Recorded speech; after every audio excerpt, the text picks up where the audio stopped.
Folks, I'm Stevenson. This is Natural Passages revealing the unmarked doors of life. The last episode, I talked about um, wanting to talk about the way we learn, and I guess the best way to describe it is learnings can be looked at as a series of loops. In other words, how we constantly either recycle the same thing we know or move forward. So to give you a little background, Chris Ardress and Donald Schoen, um, probably 40 years ago, came up with the idea of defensive loops, single loop and double loop learning, which now has been expanded into triple loop learning. From a point of view of understanding ourselves, each one of these loops is a progression to higher levels of understanding and presence. Another way of saying that is it's a progression of conscious awareness about ourselves, our surroundings, how we make meaning of the world. So the four loops that I'm going to talk about, hopefully I'll give you enough examples to be useful for you, because what I'm trying to do is in this series is support you to recognize is the more you focus your attention or how you focus your attention is the critical piece in your life. And critical piece in the sense of creating the presence, the experience that you want in life, and less of the reactivity. So, for example, most of us would understand a defensive loop because a defensive loop is whenever we talk to somebody and we feel defensive or we see they're defensive, they're functioning from a place that basically says is how do I protect myself or my own interests? In other words, how do I feel safe? And frequently, because we're afraid of being embarrassed and we rely on our historical past, is how do I cover up flaws or ensure that I look good is an example of a defensive loop. And we all have these. We're raised with this growing up, and it's just a part of our process. But the issue is if I'm doing this, how do I cover up or protect myself or prevent myself from being embarrassed? I'm in a constant state of, let's just say, repetitiveness or regurgitation of my past. Patterns in relationships, generally speaking, do that exact same thing. So, from a learning a point approach, we're not actually trying to learn, we're simply trying to defend what we already know. So, our actions are based completely on our historical experiences. I'm trying to maintain control, which may be to protect myself. I'm trying to avoid feedback because that could make me feel threatened. I could possibly repress my negativity or repress yours. I might maximize my winning because that's the only way I can feel good about myself. Or I might be just literally overall learning resistant. Right now, if you look at the larger impact of our country, we are in a series of defensive loops between two political ideologies.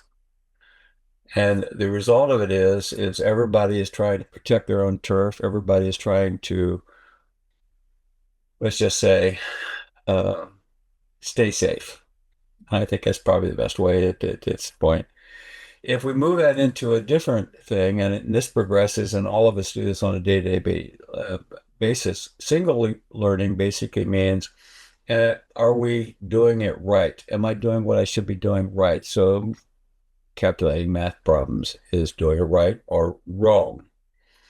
And so the problem is if we do it wrong, then our question is how do we correct the errors or practice and to meet the existing goals. So for in school is to get a better grade. In life, it could be is I'm putting together something and in putting it together, I realize I made mistakes and I go back and I fix it. So it's a reactive process. My conscious awareness, though, is around is are we doing it right? Am I doing it right? So my actions are based on corrective action. I do accept feedback from that point of view of right, wrong, good, bad. I take remedial action and I try to basically improve my effectiveness, which is oftentimes in our original parts of life of growing, is we're trying to increase our efficiency and our effectiveness.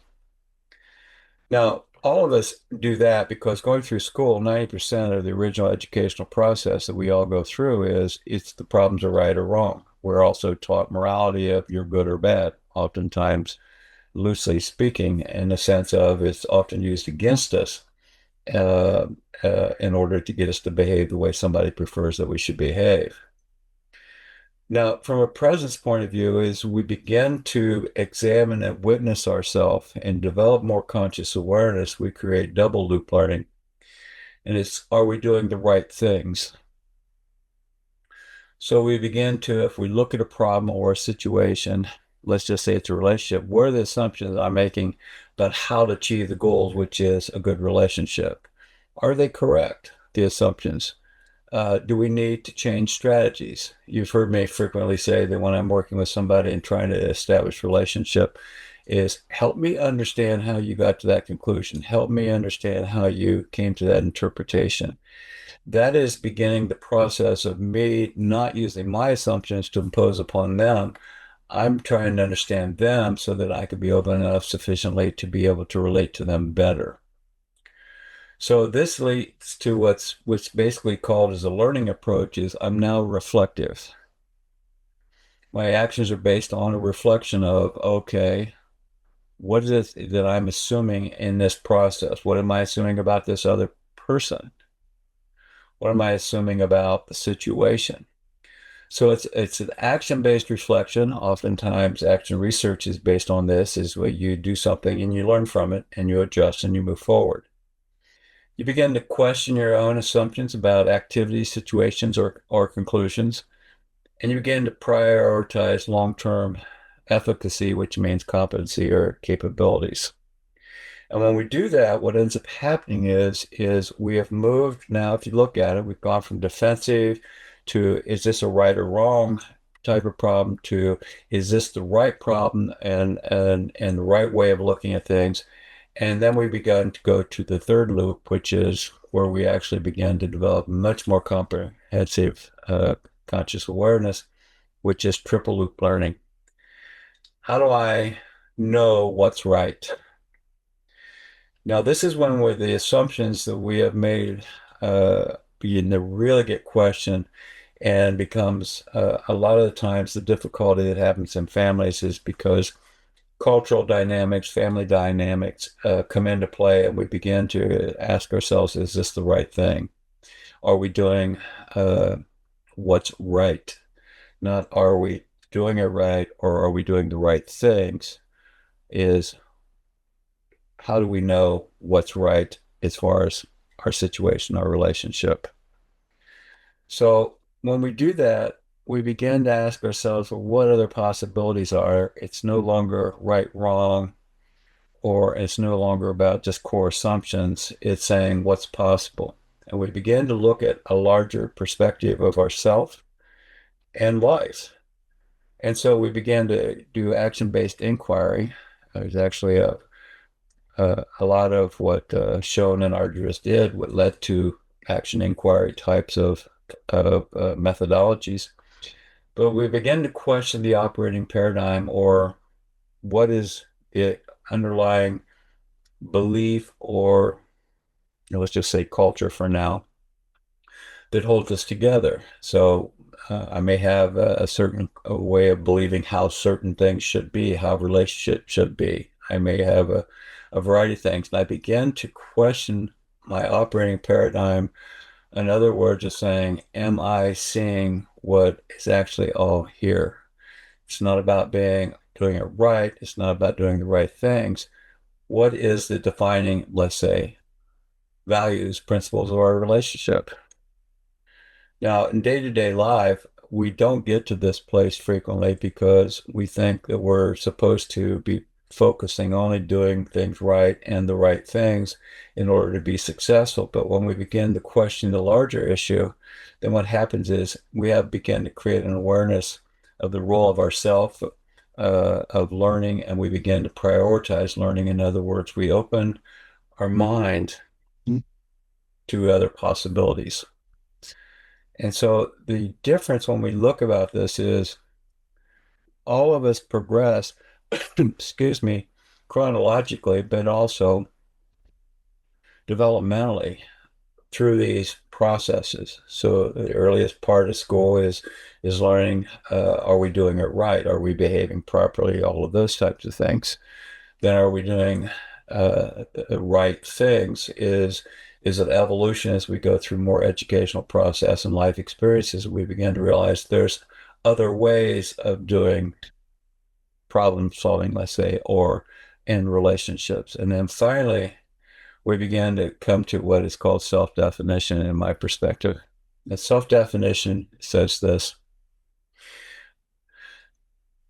is I'm looking at all the assumptions that have been developed over my lifetime, in my case, over 7 decades, and saying, is that true? Is it true for me? Is it just true of my life? And the overall impact is when I began to ask that question is it's not going into a right or wrong. It's saying, what do I want? And what I want becomes a really, really critical piece of our giving ourselves permission to be fully who we are. So as we move to triple learning, this is oftentimes where people will go through a life correction where they'll sit down and say, well, this isn't the relationship that I want. And the question is, can I create it with this person? And if not, then obviously that leads to a lot of people going to divorces and things of that nature. So I'd like you to think about it from that point of view is how do I know what's right for me? And an exercise you can do is what do I want? And it can be about anything, life, relationship, etc. Generally, it's not a goal. It's not like a new car or something like that. It's quality of life. Because when we begin to ask the quality of life, we begin to realize we actually have more choices than we thought we did.